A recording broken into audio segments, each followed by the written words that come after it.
जय हिंद दोस्तों। मैं आपका दोस्त परवेज हवालदार, रिटायर्ड आर्मी। आज इस एक वीडियो के माध्यम से मैं आप लोगों से एक बहुत ही इम्पोर्टेंट चीज़ शेयर करना चाहूँगा, जो कि एक सोल्जर बनने से लेकर के इंडियन आर्मी के अंदर सर्विस करते हुए और आफ्टर रिटायरमेंट, जो कि हम लोग देश सेवा करने के लिए फौज में भर्ती होते हैं। हम देश की सेवा में इतना मग्न हो जाते हैं क्योंकि हमारे पास एज अ सोल्जर समय का अभाव और पढ़ाई करने का मौका, नॉलेज गेन करने का, और एक सिविल सोसाइटी से हम डिस्कनेक्ट होने की वजह से हम लोग मेहनत तो बहुत सारा करते हैं, लेकिन उसका भरपूर फ़ायदा हम नहीं उठा पाते। क्योंकि भारतीय सरकार ने हमें खुशी मनाना चाहिए। हमें एक भारत माता का सेवा करने का एक मौका मिला है और उसके हिसाब से हमारे को अच्छा खासा सैलरी मिल रही है। लेकिन हमारे पास बिज़ी शेड्यूल होने के कारण हमारा जो कमाया हुआ पैसा हो या हमारे बच्चों का फ्यूचर हो, कि हम एक कंप्लीट एक family member, as a family member हम अपने बच्चों को अच्छी परवरिश और उनको एक सही प्लेटफॉर्म देना, या हमारे कमाए हुए पैसों का सही इस्तेमाल करना, या आफ्टर रिटायरमेंट आकर के दूसरे जॉब में या किसी एक बिजनेस कारोबार के अंदर अगर आप सेटल होना चाहते हो। क्योंकि फौज से वॉलंटियर रिटायरमेंट लेके या कलर सर्विस करके हम वापस रिटायरमेंट होकर आकर के एक अपनी लाइफ में एक अच्छा वेल सेटल होने की कोशिश हम करते हैं। कहीं ना कहीं कुछ ना कुछ रीज़न की वजह से, या हमारे पास लैक ऑफ नॉलेज हो सकता है, लैक ऑफ इंफॉर्मेशन, हमारे को सही गाइडेंस ना मिलने का रीज़न, या हम जब रिटायरमेंट आते हैं हमारे को रीसेटलमेंट क्या जो कोर्सेस होते हैं उनके अंदर कुछ कमी होने के कारण, या उसका हम सही इस्तेमाल ना करने के कारण हम अपने लाइफ में कहीं ना कहीं जा कर के एक यूनिफॉर्म पहन के अच्छा जॉब करके रिटायरमेंट आने के बाद में एक छोटा मोटा जॉब लाइक सिक्योरिटी गार्ड, ऐसे छोटे मोटे काम करने में फिर दोबारा हम अपनी लाइफ को शुरुआत कर देते हैं। तो मेरा इस वीडियो बनाने का मकसद ये है कि एक मैं भी इंडियन आर्मी के अंदर 20 साल सर्विस करके नायब सरदार रैंक से मैं रिटायर होकर के अभी हाल ही 4 साल पहले मैं रिटायर हुआ हूँ। रिटायर होने के बाद में मैं जो मेरे लाइफ में जो जो डिफ़िकल्टीज आई उनको कैसे फेस करना है, जब फ्रॉम एनरोलमेंट 15 मई 1998 से लेकर के आज तक जो मैंने कौन कौन से स्टेज पे मैंने क्या क्या मेहनत किया है, उसका जो भी मुझे दिक्कतें पिछले 20 साल में आई है, तो उस सारे का सारांश, जो भी मुझे कौन कौन से फेस में कौन कौन सा डिफिकल्टी को फेस करना पड़ा, उन सभी चीज़ों को मैंने मद्देनज़र रखते हुए मैं आफ्टर रिटायरमेंट उसका एक इंस्टीट्यूशन को स्टार्ट किया हूँ। जो बच्चा भर्ती होना चाहता है उसको एक कंप्लीट भर्ती होने के लिए क्या क्या तैयारी करना चाहिए, उसका पूरा कंप्लीट उसको ट्रेनिंग दिया जा रहा है, जिसकी वजह से पिछले 4 साल के अंदर 186, जिसके अंदर 2 लड़कियां भी शामिल है, अभी ऑन सर्विस है। सेकंड स्टेज के अंदर एक लड़का, एक आम आदमी, एक युवा इंडियन आर्मी के अंदर ज्वाइन करने के लिए मेहनत करता है। मेहनत करने के बावजूद वो फौज में भर्ती हो जाता है, या नहीं भी होता है किसी मेडिकल के कारण, क्या या मेरिट में ना आने के कारण से, तो उसको अगर वो लाइफ में एक सेंट्रल गवर्नमेंट का जॉब, फौज का हो चाहे कोई भी जॉब हो, वो लाइफ में फेल हो लाइफ में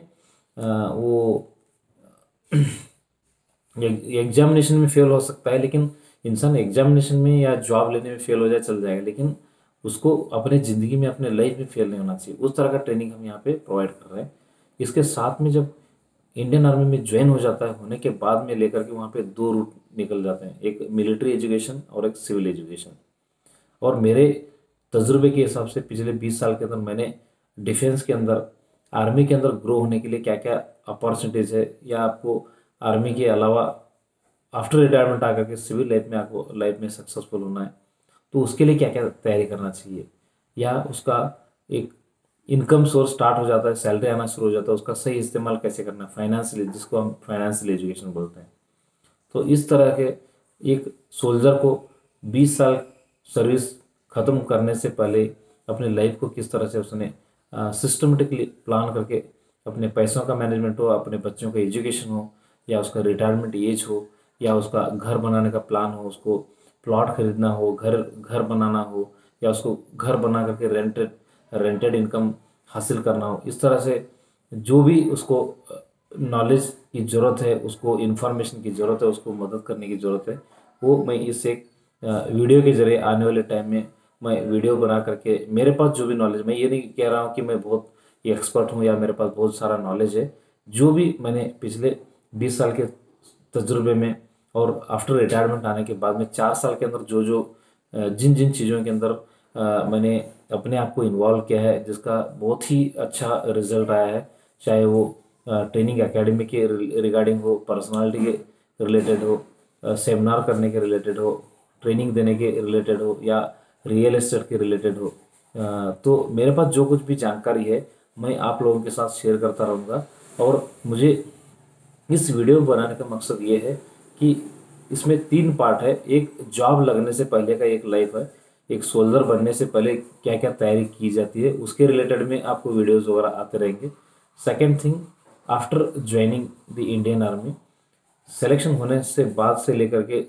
टिल रिटायरमेंट होने तक उसको, उसमें बहुत सारी चीज़ें आते हैं। उसका पर्सनालिटी डेवलपमेंट हो सकता है, उसका फाइनेंशियल मैनेजमेंट हो सकता है, उसका रियल एस्टेट के अंदर उसका इन्वेस्टमेंट हो सकता है, प्लॉट खरीदना, घर बनाना, वो रिलेटेड हो सकता है। उसके लिए जो कुछ भी मैंने ट्रिक्स या टेक्निक मैंने यूज़ किया, मैं उसके बारे में आपके साथ शेयर करूँगा।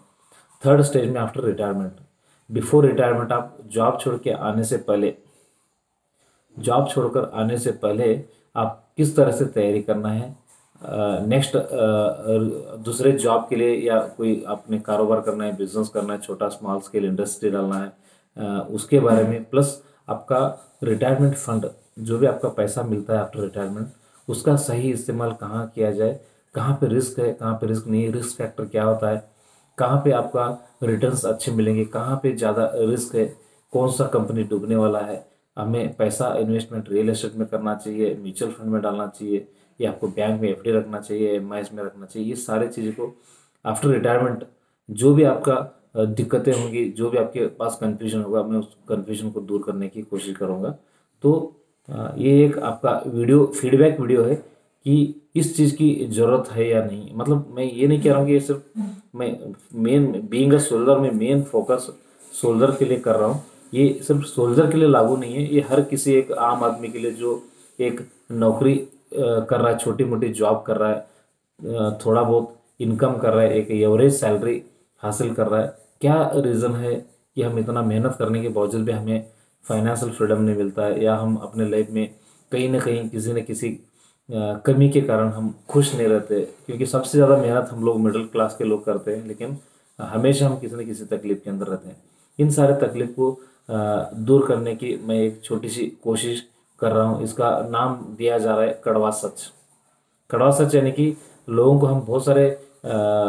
एडवाइस देते रहते हैं, लेकिन उस चीज़ को हम सीरियसली लेते नहीं है, उसमें हम उसको हम अमल नहीं करते। लेकिन जो कड़वा सच हर किसी को चुभता है डायरेक्टली।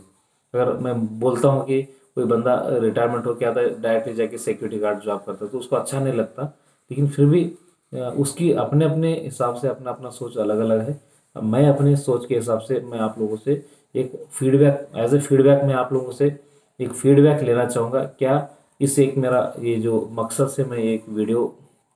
सेशंस स्टार्ट कर रहा हूँ, तो इसका आने वाले टाइम में बनने वाले सोल्जर हो, या आर्म सर्विंग सोल्जर्स हो, या रिटायरमेंट सोल्जर्स हो, उनके लिए बेनिफिट होगा या नहीं होगा, या इसकी ज़रूरत है या नहीं है, या हर आदमी समझदार है, उनको किसी ट्रेनिंग की या इस तरह से वीडियो करने की ज़रूरत नहीं है। जो भी आपकी तरफ से अपना सोच, अपना फीडबैक है, मेरे पर्सनल व्हाट्सएप नंबर 9686265375, एक बार और बोलता हूँ 9686265375, इस नंबर पे आप व्हाट्सएप करके अपना नाम, आप रिटायरमेंट है तो रिटायर्ड आपका रेजिमेंट, या आप आर्मी में सर्विस करने के लिए तैयारी कर रहे हो, या आप ऑलरेडी आर्म सर्विस हो, आपका नाम और आपका यूनिट का नंबर मेरे को, आपका हो सके तो व्हाट्सएप नंबर आप मेरे को डायरेक्टली पर्सनली भेज दीजिए। मैं मेरी तरफ से जो मैंने अपने दम पे, मैं अपने एफर्ट के ऊपर मैंने अभी तक जो कुछ हासिल किया, वो उस चीज़ को हासिल करने के लिए मुझे जो एफर्ट लगाया है, तो मैं आपके साथ शेयर करूँगा ताकि आपका जो आने वाला ज़िंदगी है कुशल मंगल हो, आप अपनी ज़िंदगी में आगे बढ़े। और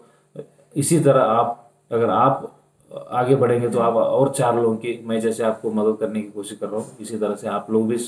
दूसरों की मदद करने की कोशिश करें। क्योंकि मेरा मानना ये है कि हम गवर्नमेंट के ऊपर डिपेंड होकर बैठने से कोई मतलब नहीं है। और भगवान ने हमारे को दिमाग दिया है, उस दिमाग का इस्तेमाल करके हम अपने लाइफ में खुद सेटल होना और हमारे से 4 लोगों को और सेटल करने की कोशिश करना है। इस वीडियो में इतना ही। मैं आपका फीडबैक का इंतज़ार करता रहूँगा। जय हिंद, जय कर्नाटक।